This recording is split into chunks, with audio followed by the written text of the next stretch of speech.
I just kept seeing a pattern. I kept being in toxic, abusive relationships. I felt like I was on a hamster wheel of trying to be better and wanting better, but not attracting better. So that's when I really was just like, okay, I need to do something and I need to look inward instead of blaming everybody else around me. Hello, everyone, and welcome to Let's Heal with Beth Jones. That's me, your host. My mission is to bring the power of healing to trauma and abuse survivors. That's why every guest on this show will bring you an amazing story of healing in action. So come on, everyone, let's heal. Hi, I'd like to invite you to get your free copy of Empowered Survivors, the Healing Quick Start Guide. The guide includes an assessment to help you determine whether you're ready to do the deep, transformational inner work that will set your heart free from any fear-based emotions that you're carrying and lead you to love-based living. Download your copy of the guide at empoweredsurvivors.com/heal. Hello, everyone, and welcome to today's episode of Let's Heal with Beth Jones. Yes, of course, that is me, your host. And I have with me today a really wonderful woman who I'm excited to talk to. Her name is Priscilla Quezada. And Priscilla, I'm going to say welcome to the show. Thank you. Thank you for having me. I'm excited to be here and have this conversation with you. Yeah, it's going to be fun. We're going to have a great one.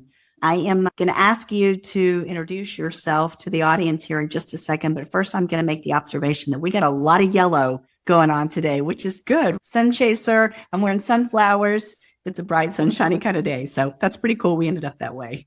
I know. It's a good color. I feel like it radiates like good energy. So yes, it is. It is a beautiful color. I love it. It makes me very happy. Yeah. All right. Would you please introduce yourself to the audience? Yeah, so as you said, I am Priscilla Quezada. I always like to say my name in Spanish because I do come from a Dominican background. I am a founder of Powerful Authentic Queen. I also like to abbreviate things, so PAC for short. And it's a brand empowering women that have been sexually abused and gone through domestic violence to reclaim their power after trauma. Yeah, it's such a great organization that you have and really amazing work that you're doing. Thank you. Thank you. Yeah, it is. So you are, like me, one of those pain to purpose people. Yes, there's a whole bunch of like different phrases that I love, but one of them is turning your pain into purpose, pain into power, your mess into a message. And there's a few other ones, but I can't remember right now. So and anytime I hear any new ones, I like to jot them down just so I can keep them in the back of my mind. Okay, keeping with the yellow thing, how about the lemons to lemonade? Oh, there you go. Yeah, I couldn't resist that. Sorry, I couldn't resist. Okay. All right, what else would you like the audience to know about you? Fun facts about you. Oh, I'm a proud New Yorker. I'm originally from New York City, Upper Manhattan, from a neighborhood called Washington Heights. But I have moved around a lot. So I've also lived in what I would say is upstate New York, Middletown, New York. I've lived in Connecticut. I've lived in Pennsylvania, Florida, and now I am in Nashville, Tennessee. So those are a few little fun facts about me. I have 3 brothers on my mom's side, and then I have a little sister and a little brother on my dad's side. What else? I love to travel. So that's something that I always like to just share. Haven't been to all the places. I still have time, and the world is a big place. The world is a big place, but it's also small. I've traveled a lot myself, and I spent a lot of time living outside of the United States. And that's where I get wild about how small the world really is when you start connecting back with people from the past. They end up in the same place that you are randomly 40 years later, and just things like that, that it is a big place, but it's also a really small place. Okay. So yeah, I've had some interesting experiences with that over my lifetime. So I say that all the time. The world is really a small place, really showing up in the most random places. How are you here? But there they are, right? So a place like Tunisia, right? Somebody you haven't seen in 20 years, you suddenly meet them in a place like Tunisia. You're like, what? But it happens. Yeah, I would be shocked. I'd be like, wait a minute, how did we both end up here? And I haven't seen at the same time. Yeah, it does happen from time to time. So it's interesting. You are here today to share with us your story about turning your pain into purpose and the work that you're doing now. We are going to talk about your healing journey and your progression through what I know as the way the healing process works, and that's having hope. It's evolving as a human being and then exploring love a little bit. We're going to talk about that. Let's get started. We're going to back up even a little bit further than that, and whatever it is that you would like to share with us about the pain. So what was causing you pain in your life right before your pivot points? That's what we're talking about right now. I feel, if I'm being honest with you, I feel like I've always had pain. I just didn't, I couldn't pinpoint it because my child sexual abuse happened at a really young age. When it first happened, I knew it wasn't right. I knew that shouldn't be happening, but I was so young, I didn't know how to process it. And it's just like still trying to be a child and explore. So I always felt this sense of sadness or confusion. But again, I didn't know how to express it. So I've always carried that with me. But it wasn't until my last serious relationship that I kept seeing a pattern. I kept being in toxic, abusive relationships. And with domestic violence, not just physical, although some of them did get physical, but the last one, it was more emotional, like psychological. So it wasn't until that point that I was like, okay, what is it about me that I have to change so I'm not repeating the pattern? It felt like I was on a hamster wheel of just trying to be better and wanting better, but not attracting better. So that's when I really was just like, okay, I need to do something and I need to look inward instead of blaming everybody else around me. And then it's just because you're in control of your life. So I think I really was like, okay, what is this inside of me that I feel and how can I fix it moving forward? Yeah. And I love it when you say that, because I know the work to evolve, to become our highest and best self really has to focus internally. And that's what I tell people. In order to heal, you have to go on a deep excavation, exploring who you are and really looking at you, the good and the not so good. And it's hard to look at that painful stuff about us, but what is it that I'm doing to keep myself in this place? And it's hard for those of us who have been victimized and are survivors to wrap our head around the fact that we could be doing anything to keep ourselves in these situations. But in fact, that's exactly what happens. I have the similar childhood experience that you do of being sexually abused when I was very young. And I found it interesting when we talked before that you knew then that was not right and you couldn't talk about it. You didn't have the vocabulary or the comprehension of why or how to tell somebody, but inside you knew. And I don't really know if I'm guessing that I didn't feel like it was right, but I know I definitely couldn't have ever told anybody. And that has part to do with the family dynamics around that subject in the family, which I think is your experience as well. But I feel like when we've talked about this, like your awareness as a child was different than my level of awareness, but yet we did the same things to ourselves. And I know that so much of what I became and what I did to myself was really out of that place of needing to survive, but I was doing it to me, which is where the self work and looking at ourselves really is important when we get to that place where we're ready to heal. So I love it when you say that, because you are spot on. And to me, that is pivotal, really. That recognition and then being able to go on and do that work is really pivotal to being able to heal and get past it all. Absolutely. And I agree with you. Nobody, and that was tough, right? Being like, okay, what is it about me that I need to change? Because like you said, a lot of times we're like, it's not me, it's everybody else. But again, for me, it was just like, okay, it's not my first like toxic relationship. By this time it was, I want to say my third, maybe fourth. So then it was just like, okay, this is becoming a pattern. And I remember when I was little growing up, seeing these relationships and behaviors, I would always be scared. Like, this will never be me. This will never be me. And then here I am being me in a relationship like that. So I think that was when I really like, all right, I have to point the finger at myself and be like, what is it that I have to do just to attract better and be better? And not only in romantic relationships, but just all around, like family dynamics, friendships as well, because there's a lot of friendships that could be toxic. And that is exactly what I tell people when I talk about exploring love. It's about all of the relationships and figuring out how do we actually show up in love in everyone that we're interacting with. And if it's not a healthy relationship, what do you do with that? Which is also hard work.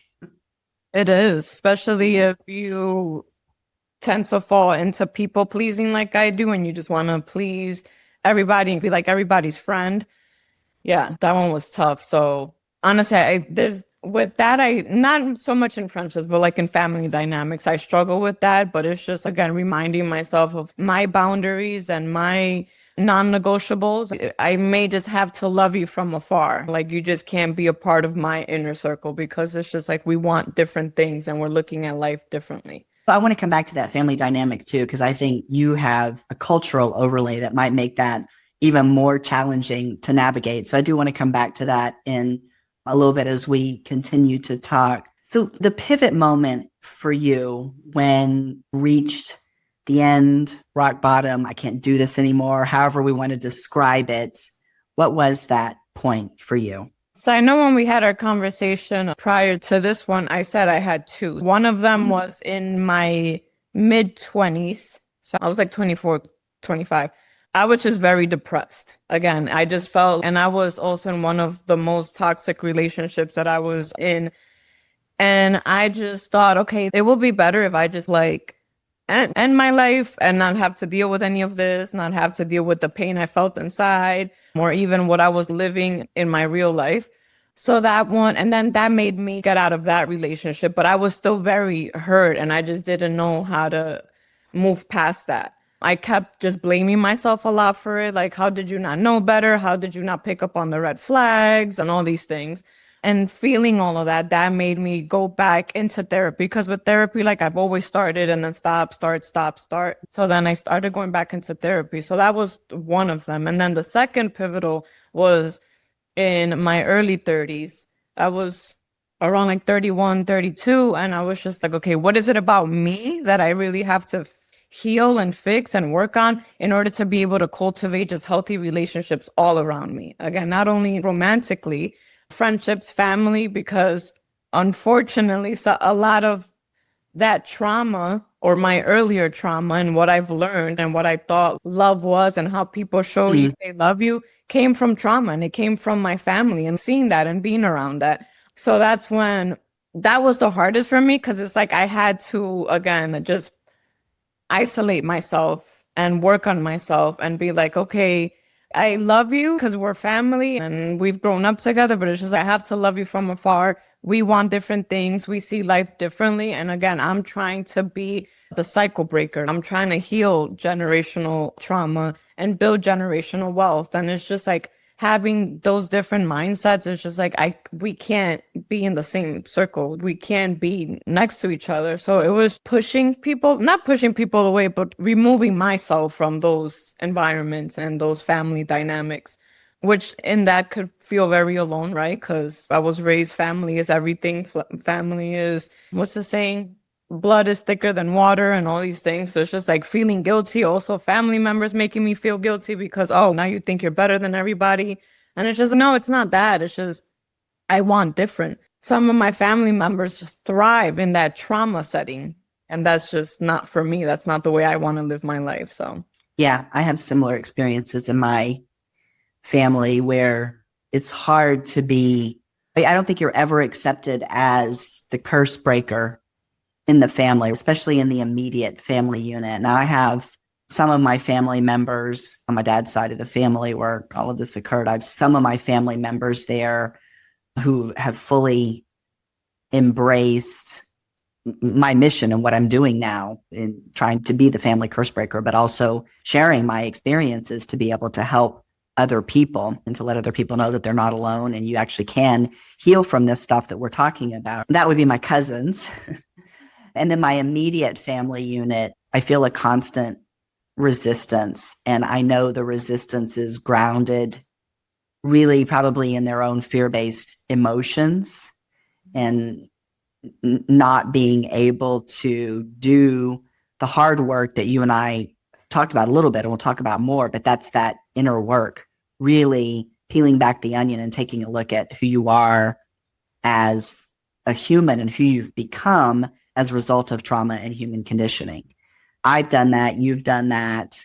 And the people that we're dealing with quite often in our family that have that resistance to us or just the flat rejection of us in some cases, which I am experiencing, are not in a place of doing that. They're completely unwilling to do that. I was telling my therapist the other day, I feel like every time I'm around, they're like, you get away from me. That's what I feel like, because there's just, it's not just about not being relatable, but I really feel like in some ways we're probably triggering to them.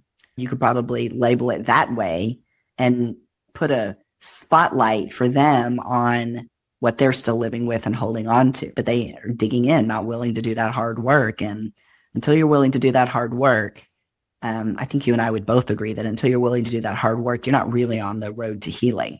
And I think that's true for everybody, right? Which is why Evolve is a core element of what I know the healing process to be. And it's entirely self-focused, right? And it does what you're talking about, and is right in my experience, that once you understand yourself and have the grace for and acceptance of yourself as a survivor, you can start looking around the people that are around you and start analyzing who they are, where they are in any kind of a healing journey. And like, how do you then adjust to that? What do you do with each of those relationships that you have, particularly the ones that are unhealthy and challenging, right? Yep. Yeah. And we'll talk more about that. So I'm curious if you really, so tell me what I have two questions for you. So the first one, the 2 pivot points. So what do you think the difference was in the success of the 2 pivot points? Because you pivoted once and had to come back and do it again, which, by the way, I'm also a master of the remedial lesson, as I call them. Don't quite get it right the first time. And God's, okay, let's try this again. I may make it more challenging until you get there, but eventually you're going to figure it out. So I get that too. But for you, just what was the difference in the success point? That's what I'm interested in, of your 2 pivots. I want to say the difference, the first one was just, again, I was just very depressed, like suicidal depression. Sorry to hear that. Thank you. Yeah. And I've never, not that I don't go through moments of depression, but never like that. Never, okay, I think it would just be better if I'm not here. And I also thought not only for myself, but like for everybody else around me. I'm like, it would just be better if I'm no longer here. So that was like trying to heal that sadness that I had inside. And then the second one was, okay, I need to be intentional about this. I need to be intentional not only about maybe healing. And at that point, I wasn't feeling as sad because I had been working on that already, that depression with my therapist. That second one was because I was in another relationship and it was just like unsuccessful. And I felt, again, like I repeated the same pattern, and then I just got upset at myself. And it's just, okay, what is it about me that I don't know, I guess, how to pick partners, or how to just trust myself that I'm picking the right partner and somebody that, so then I just became intentional. Like the second time was just like being super intentional with therapy, and not only talk therapy, incorporating other modalities of healing. So meditation, breath work, EMDR, tapping, everything you can possibly like think, not everything, but like a lot of those things that I had not done in the past, I started incorporating and just talking and finding community. And that's when just things started becoming better. And I started seeing the change, not only in me, but in my immediate circle. And I also started radiating differently, and people noticed that. It looks like you're shining, like you have this glow to you. And I'm like, yeah, that's because I'm being intentional about this healing journey. And it's like you said, it was literally like peeling an onion and getting to the core. And that's easy. Like, it's not. I'm not trying to say, but I think that was definitely what did it for me. It was like, okay, I want to be intentional with everything, not just like therapy, but with everything. My friendships, my circle, the people I surround myself with, even work related, everything around me. It's very intentional. Yeah, that's one of the words that I use. Intentional and focused. I was committed to my healing. I made a full commitment to myself that no matter what it took, I was going to get rid of all that stuff. When I realized I'm carrying a bunch of stuff that other people gave me, and I'm like, I don't have to live like this anymore. I want it off. And that's one of the words I use, intentional. And the other one, of course, is focus, to walk my healing pathway. It sounds to me, though, when you start talking about the difference that people were seeing inside of you, like a spark and a glow and positiveness, that sounds to me like what I described as hope, and really being able to see that you are making progress, which fuels us, right? As we see tiny little steps that we make in our progression of healing, that just gives us more and more hope of what is possible. So it's what it sounds like you were describing the second time around. You were able to grab onto that hope and really use it to fuel your healing process, which is what I know hope to be, in the healing process is our fuel that keeps us going. Good. Yeah. It's good for you. Yeah. For me, it was hope and faith, just having faith that it's going to get better. Because I think there was plenty of days where I was just waking up and it didn't feel like that, right? It didn't feel like things were going to get better. But it's just like, I have to be hopeful and I have to have faith that it will, because I'm doing the work. I'm doing the work every day, even on the days that was hard, even on the days that I was waking up and not wanting to do the work and maybe just be in bed all day or just cry all day. And also just acknowledging my emotions. It's okay. It's okay that I feel this way, because I like to be positive and just have a positive outlook on life.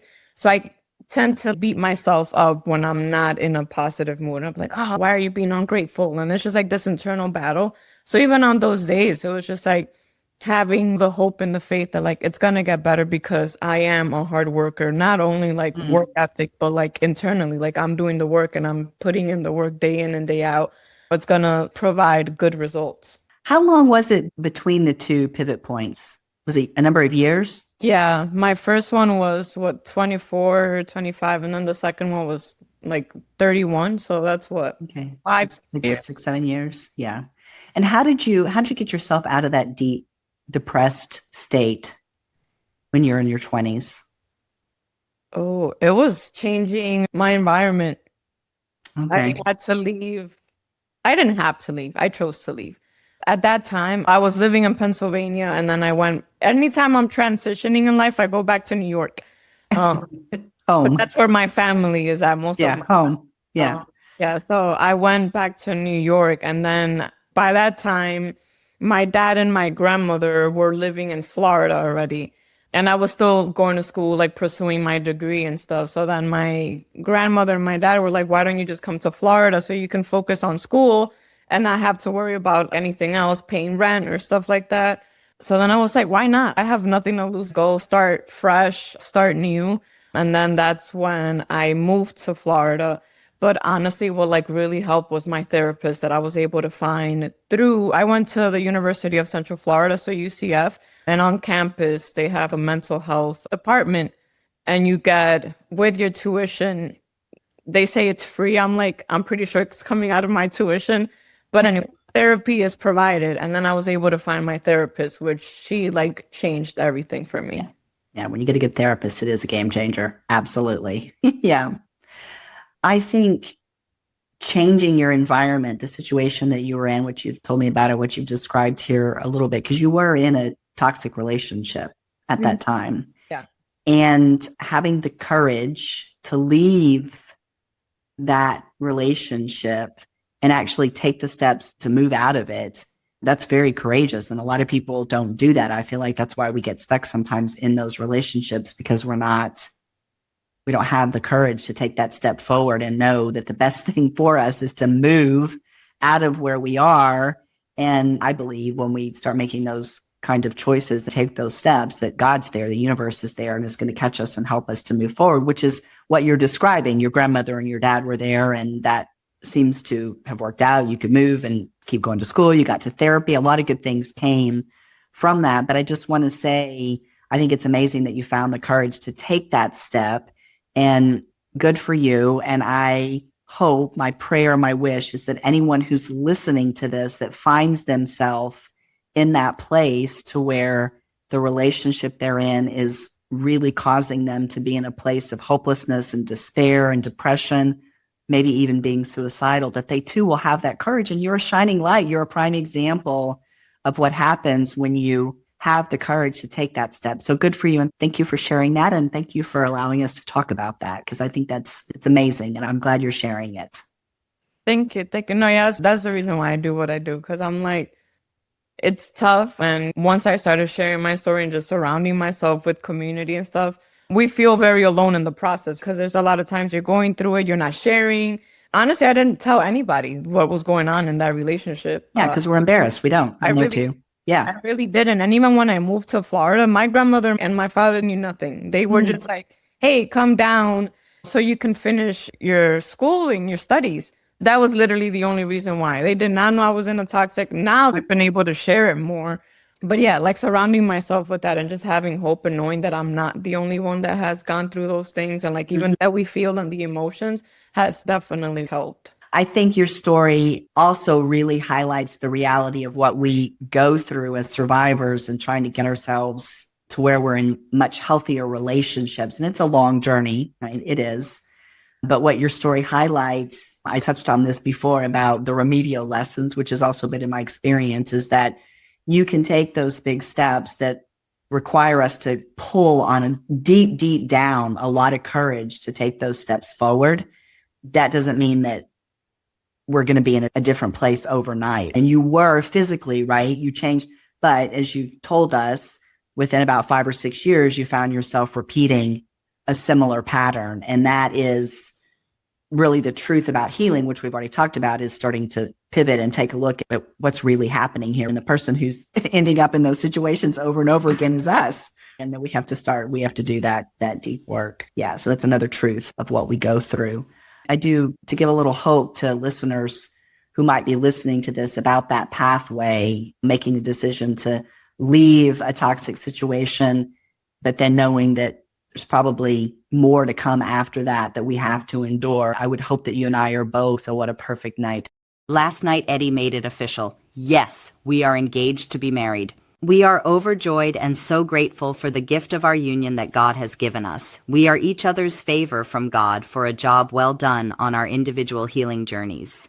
Eddie and I would not be in this place but for the work of God through Mon in his life. My gratitude is infinite. Our friend, Pastor Charlie Biggers, gave a beautiful message about God's love for each of us. And because God loves us, we should love each other, a powerful message that is so needed these days. Our friends, Gary and Sue Reichling and Rodney Blackshear, were there to see Charlie and experience Emon, but it meant so much to me and Eddie to have them there to celebrate our joy. Gary and Sue have watched the pain of my journey turn to joy, and the same is true for Rodney of Eddie. Of course, they were with us. Eddie is terrible at keeping secrets, but I didn't have a clue, not even when our friend Sherry showed up to film Eddie's proposal. I thought she was there to see Charlie or shoot footage for a client or documentary or something. Good job, babe, and thank you, Sherry. To anyone who is suffering or in pain right now, let this inspire you to heal. Of where we get to when you do the hard work, right? And yeah, the hill is tough, right? We are fighting an uphill battle when we first start to make our healing journey, but it's so worth it. When you agree, it's so worth it once you get to the other side where you've done so much work that you're more in those love-based emotions. Yeah. So I want people to hear that too, and I want them to see that. No, you stole the words, man. I say that all the time. I'm like, and even when I talk, right, sometimes I'll do my own talks. And I'm like, I promise you it's worth it. Like, I know right now, and I even reflect back on my healing journey. I remember the days again where like I would wake up and I would just feel this heaviness and I'd be like, oh. And so when I talk to other survivors or when other women reach out sometimes if they've heard a podcast that I was on or a talk that I did, I tell them, I know right now you may not be able to see that light at the end of the tunnel, but I promise you, if you keep doing the work, it does get better. And it's just such a beautiful, freeing feeling. I want every woman to feel like true. And I think that once you feel that, like that's when you start showing that glow and you're just like radiating. And then everybody wants that light. And it's just that's when you have to be like, okay, what are my non-negotiables? What are my boundaries? Because not everybody deserves to be around that. Because then some people are going to come to try to dim your light. And it's just, I've worked hard to be able to shine my light. So stay away. It's a great point you make. I promise we are going to come around and talk about family and friends and dealing with all of that stuff. So I also wanted to say just thank you. You touched a little bit earlier on the different healing modalities that you use, which is also my experience, right? To take this journey, there is no magic bullet or just do this and you're going to get past it. My experience is it's been a combination of a variety of different modalities. I would include a huge one for me in the list that you gave earlier. One of the others that I would include is knowledge. And so reading, and my therapist hates it when I say it this way, but I'm going to say it because it's the plain English way of saying it. But when I could read about my condition or I could see what was normal for someone like me, right, which stop that, I hate it. And it's not a condition and they're on their norms, right? I know that, but it's just, I laugh at myself when I think about it that way. But that's how I first felt, right, when I was reading, and I could see myself in the books that I was reading, my behavior as a survivor, things like I had undertaken there's a term out there called the parentectomy, which somebody created a term for that, right? A guy by the name of Pete Walker. Maybe there was somebody before him that coined the phrase, but it was his book where I first encountered that term.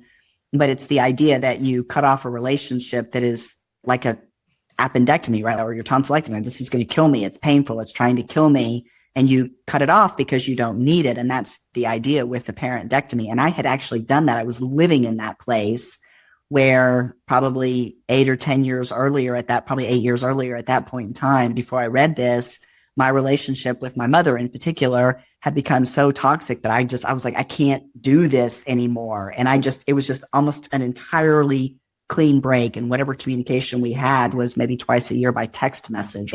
I literally cut them off, and it was completely a matter of survival.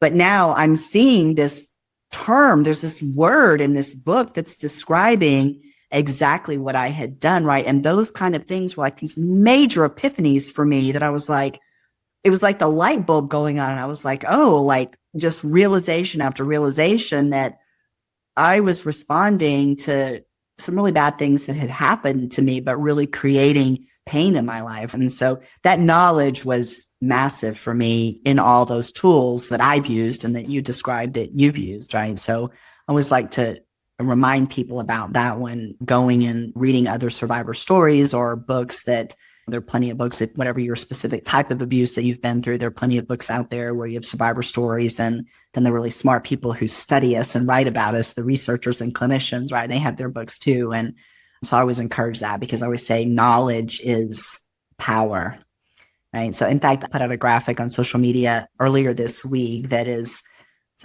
phrase that's been around with the Oprah Winfrey book, What Happened to You? That's the right question. And I say that understanding what happened to you, understanding what happened to me, that's knowledge, and knowledge is power. And it really is.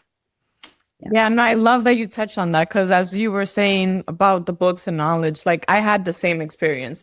I'm an avid reader. I like to read, but the same experience was. So one of the books was that What Happened to You by Oprah, and then the other one is The Body Keeps Score. Yeah. Like those two books for me were like, and I was just like, oh my God, it all makes sense. Yeah. It all makes sense. I'm not crazy. So I'm not crazy. Literally, right? I love that you touched on that, because that's my point about this is normal, or to say it in a different way, I'm not crazy. Or another way, there's nothing wrong with me except that I'm responding to all this awful stuff that I've been through in my life. That's the normal. As survivors, we figure out how to survive. That's our normal. And that's all I was doing. It's all you were doing. Nobody teaches us. And what we get, the inputs we have are way messed up. And so we're doing the best we can with what we've been given. We just have to move that in a direction to understand it for what it is, and then shed the parts that don't serve us anymore and let those go. Yeah. All right. Let's talk for a little bit about this idea of love. We've touched on it a little bit here and there, and you and I have had similar experiences of really being taught some things in our family units that, I'll just be frank with my experience, and you can tell me whether or not you agree for you, but it messed me up. It really did, on what I thought love was and my view of love. And I carried that with me for a long time in my life. And so part of what I've been doing is exploring love, and I break it down into the unhealthy and the healthy relationships. And so let's talk, first of all, about the unhealthy relationships, and let's talk about those in the family unit, because as I alluded to earlier, and your beautiful name when you pronounced it natively, which was lovely. Thank you for doing that.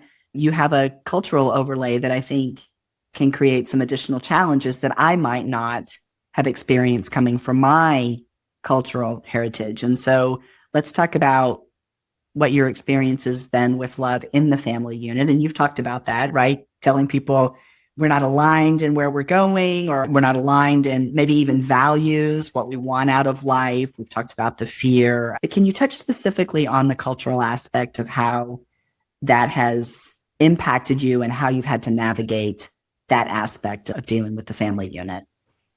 Yeah, coming from a Dominican background, there's a word called machismo, and it's very dominant. And pretty much what it means is just like that old school traditional way of being in a marriage, in a union, where it's just like the husband is the provider, and then the wife has to just obey her husband, whether that comes with verbal abuse, physical abuse, financial abuse, any kind of abuse. And some of the long-term relationships that I saw was that, and those were like the advice that they were given to me. You kind of have to put up with it. You just got to put up with it. And I'm like, there's no way you're telling me that somebody that loves me and that I'm in a relationship, I have to put up with infidelity, and I have to put up with a man coming home and maybe wanting to hit me and mistreat me because dinner's not cooked or because the house is not clean or whatever.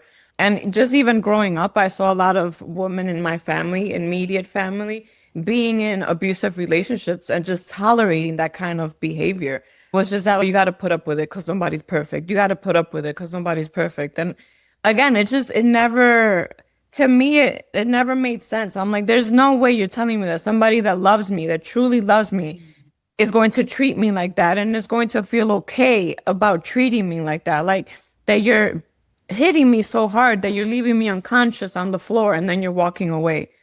To me, that's not love. But again, I grew up seeing that as repeated behaviors and repeated patterns. And again, people telling you that you just have to put up with it. You start believing that is love. Oh, maybe that is the way somebody shows me love. And then I just have to put up with it. Maybe there is no such thing as somebody being able to sit down with me and having a healthy conversation, even if we disagree. So it was a lot of that. And then growing up, and again, not only did I see that in romantic relationships, but I saw it in family dynamics, whether it was like a brother and a sister, a mom and their son, or aunt and nephew, or cousin to cousin. Again, in all different dynamics, like I saw this kind of behavior. So again, just growing. So then once I started dating, it's just like I started repeating the same patterns, because to me, it was just like, maybe that is love. Maybe that is what I'm deserving of, because that's all I know. That's all I saw growing up. Yeah. So who am I to think that there is better or that I'm deserved better?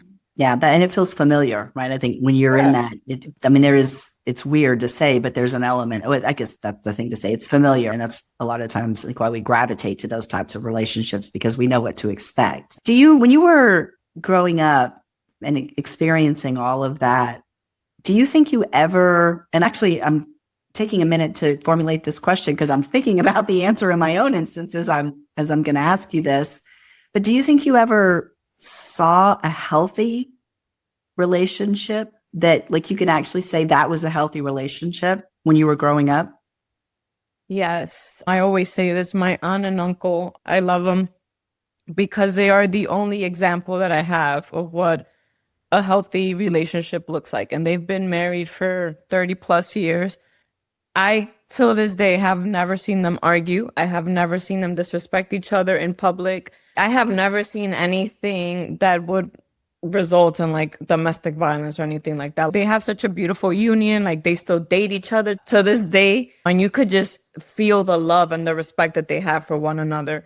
And I remember a few years ago, we were all together and I asked them, like, what is your secret? What is it that you guys do? And it was that, the one, we respect each other. And if we're ever in a moment where it's just like, we're both hot-headed and feeling heated, my uncle shared this, we would get in the car and we would take a drive. And then we would be able to discuss whatever we wanted to discuss. If your aunt wanted to maybe get a little upset and yell or raise her voice, because that's how she felt expressing herself, she had the right to do that, but without being disrespectful to him or maybe like calling him names.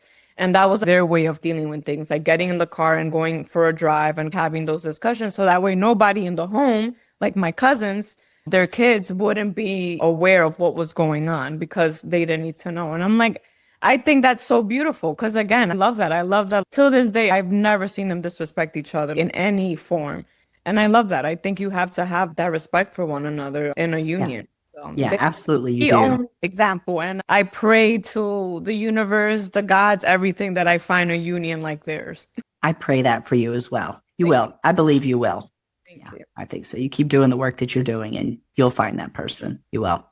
It's my experience. So a lot of work to get to where I am, but it is my experience. I have found that person finally.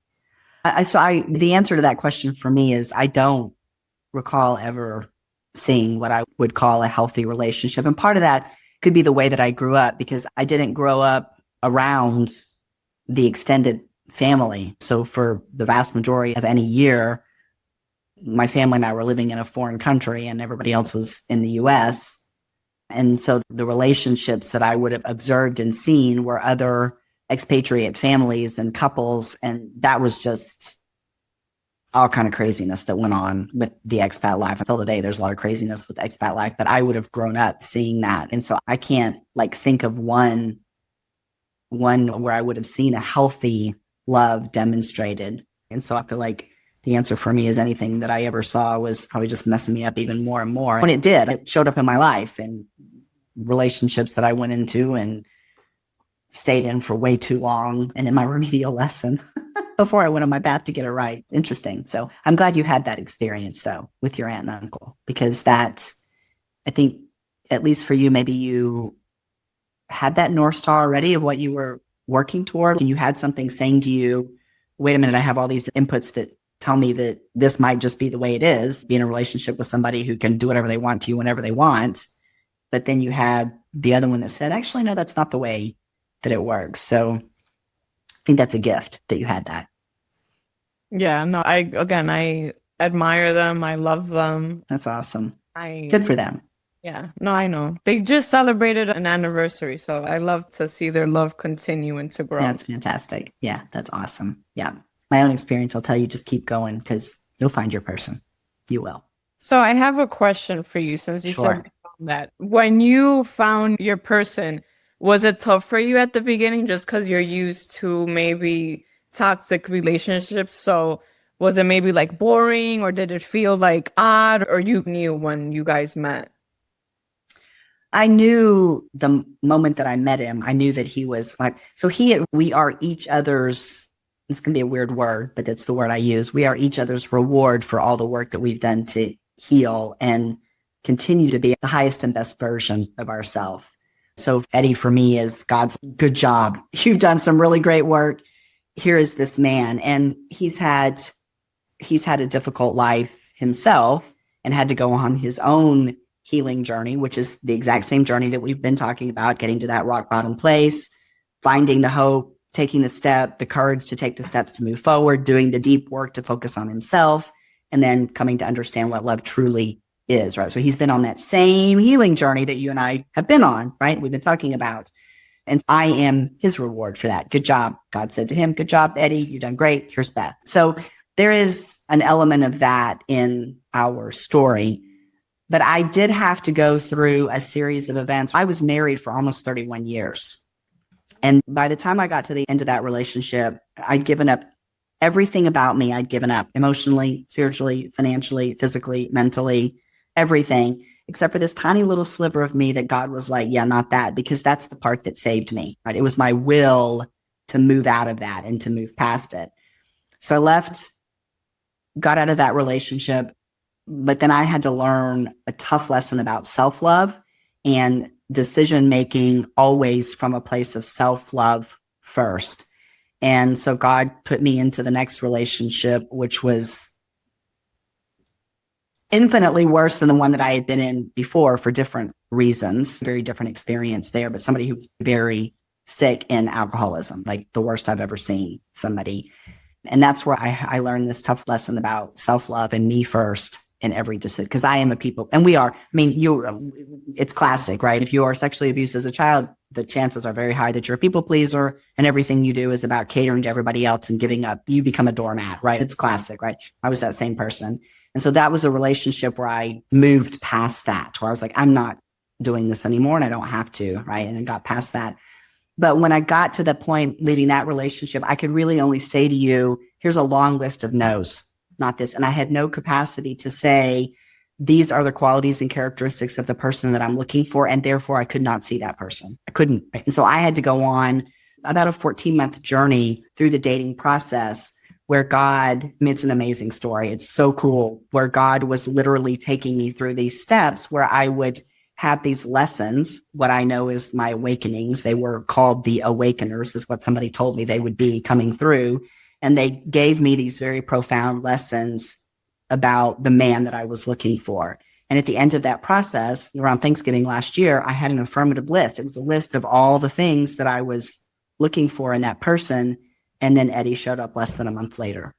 he's a Black man. So I had to go through an additional little process to get myself open to the fact that because of reasons of my upbringing and some things that beliefs that my family held that I put a block up over when I was very young. I experienced with my father that really made me just put a block up to any man of color. It didn't matter what, non-white. If you were anything other than white, I had a block put up to you. But I didn't know that I had it there. And so the very last piece I had to go through was this piece that helped me to open up to men of color.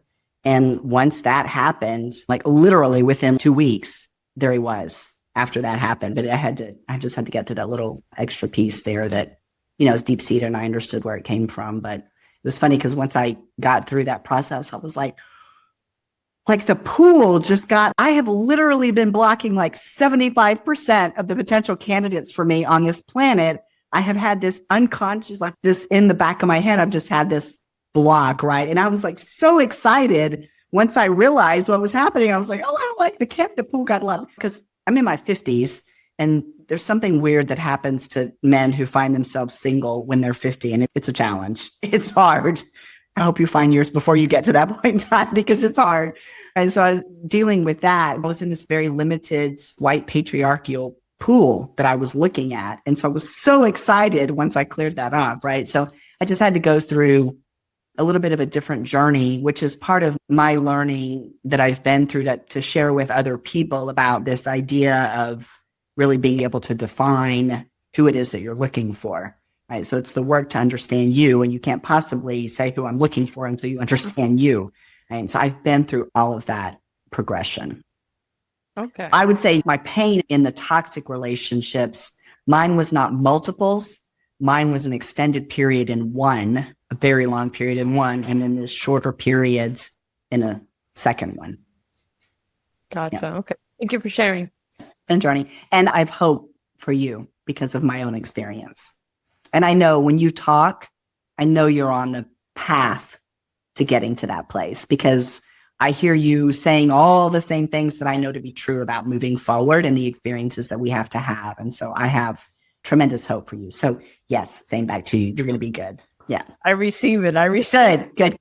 Okay. We're coming to the end of time, but I do not want to leave, and we're going to take as long as we need, but I want to talk about what it is that you're doing now with your story, your purpose, and PAQ. So let's talk a little bit about that. So your focus, what is it? Right now, I'm just focused on doing a lot more of speaking and awareness. One of my goals is to do more like stage speaking and also organizations. I was able to do a talk not that long ago on the long-term impact of child sexual abuse for a nonprofit. So I want to do just more talks like that and more work like that.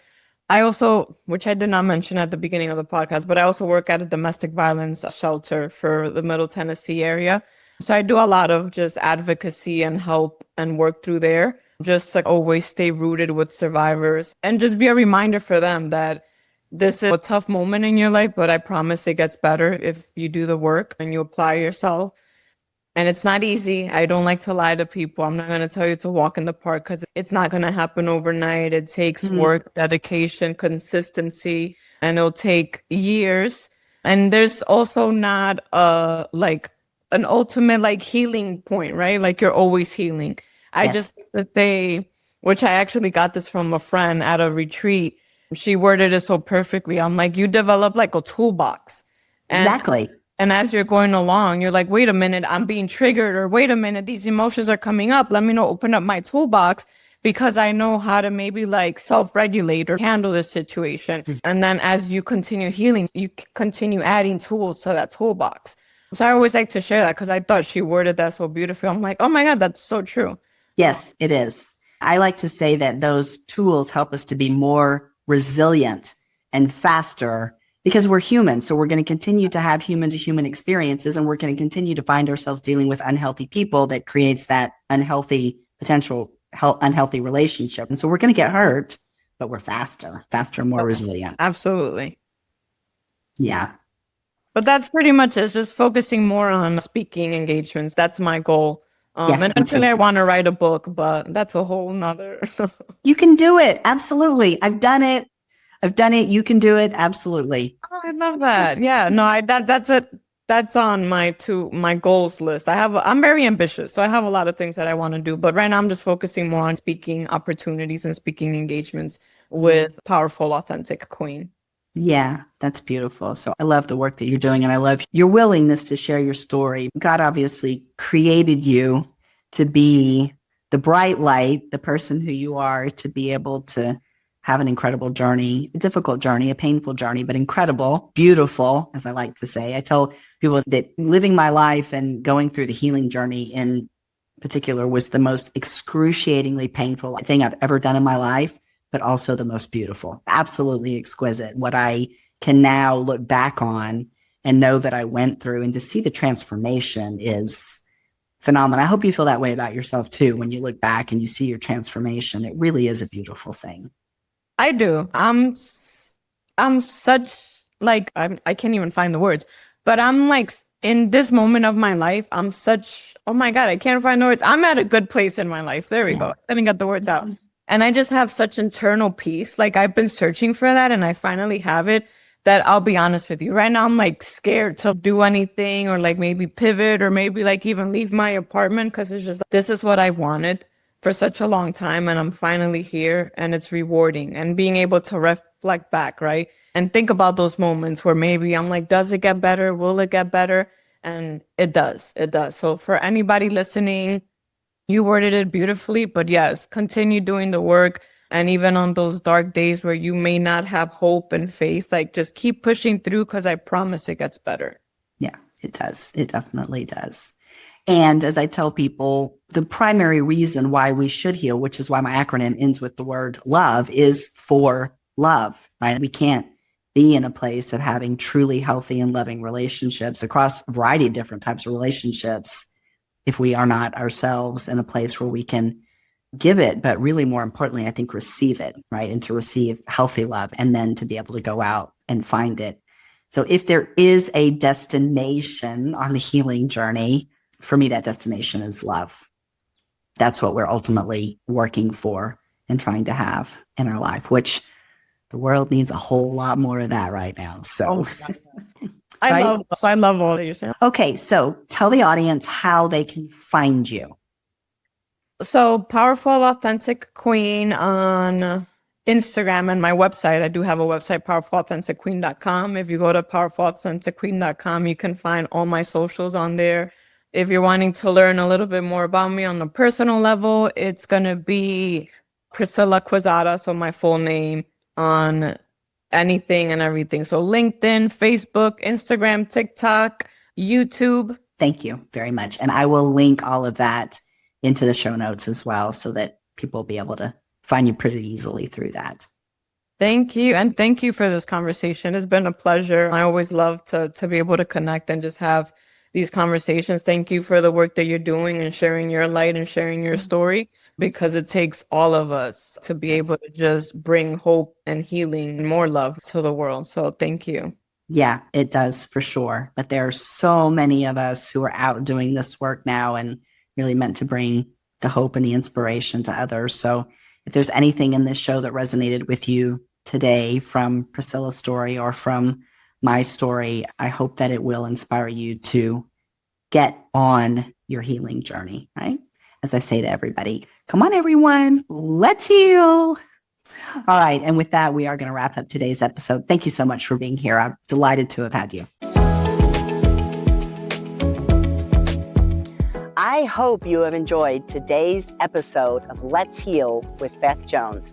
If you did, please subscribe to my YouTube channel at Beth Jones Healing Mentor. And if you'd like to know more about me and my work to help other survivors to heal, please visit me on the web at empoweredsurvivors.com.